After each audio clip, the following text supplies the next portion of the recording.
Anak ng dating artista, ibinida, si Henyo Master Joey De Leon. Yan ang pag-uusapan natin ngayong araw po ng Biyernes, April 4. Pero bago yan at bago natin umpisahan ang online viewership ng dalawang bigating noontime show sa bansa, ang It Showtime at ang It Bulaga, ay humihiling ako na pakisubscribe ang aking YouTube channel.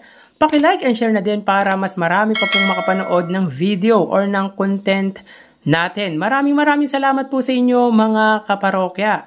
So umpisahan natin sa It Bulaga host na si Joey De Leon ang ating pag-uusapan. So tila isa na namang magandang kwento ang hatid ni Julius Babaw sa kanyang vlog kung saan pinicture nito ang anak ng dating pinasikat ni Henyo Master na si Noel Unga Ayala. So sabi ng anak nito na si Noela, nung nabubuhay pa daw di umano ang kanyang ama, ay si Joey De Leon daw ang siyang tumulong sa kanyang ama para sumikat at maging artista. Napag-alaman din natin na si Henyo Master din po ang nagbigay ng screen name nito na Unga Ayala. Dahil sa liit nitong tao ay siya namang laki ng pangalang ibinigay ni Henyo Master sa namayapang artista. Dahil alam naman po natin na malaki or mayaman ang pangalang Ayala sa bansa. Si Noel Unga Ayala po mga parokya ay dating sidekick ni Henyo Master sa halos lahat ng pelikula nito tulad ng Stars and 1 and 2 at Goosbuster at kung ano-ano pa.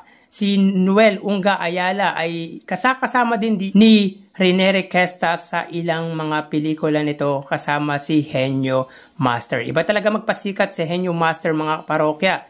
Sa mga hindi nakakaalam, siya din po ang nagpasikat. Again, kay Rene Requestas at kung hindi po ako nagkakamali, malaking papel ang naitulong ni Joey De Leon kay Pecto Nakua at John Fier para sumikat ng husto. So panoorin nyo po ang recent vlog ni Julius Babaw dahil nakakaiyak at nakaka-inspire ang kwento ng anak ni Noel Unga Ayala. Samantala, may pa-anime ang It Bulaga para sa Sugod Bahay team.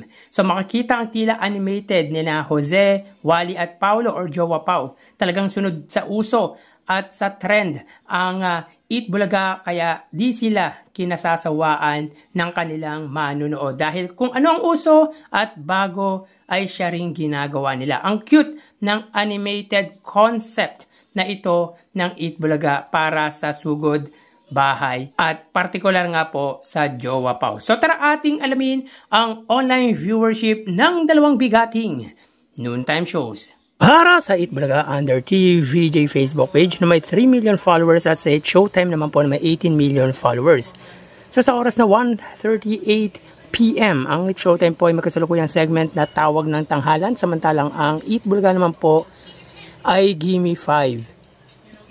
So dito makita po natin ang It Showtime ay may 9,600 viewers samantalang hindi pa po nagpa-pop up ang views ng It Bulaga. So wait lang po tayo mga kaparokya. Para naman po sa It Bulaga sila po ay may 3,900 viewers.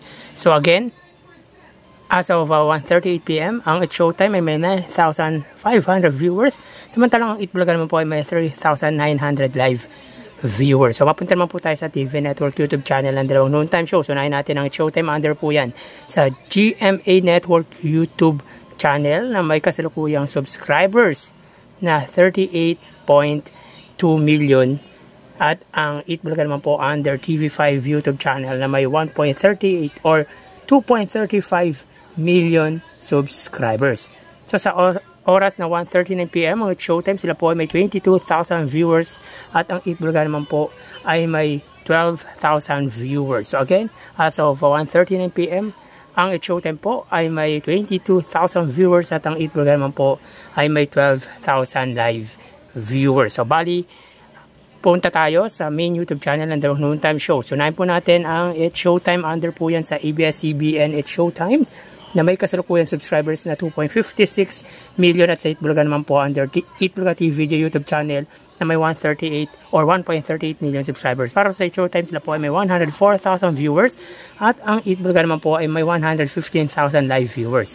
So again, as of 1:40 PM ang It Showtime sila po ay may 104,000 viewers at ang It Bulaga naman po ay may 115,000 live viewers. So bali ang total na nakuha ng dalawang noontime shows ay So, bali yung total na nakuha ng It Showtime ay 135,000 viewers at ang It Bulaga naman po ay 131,000 live viewers. Yan po lumalabas sa kanilang online viewership as of 1:41 PM. So mamaya magbabalik pa po tayo sa uling bahagi ng ating online views update and noontime shows. Magpapaalam po ko sa inyo mga parokya. Magsingat po tayo.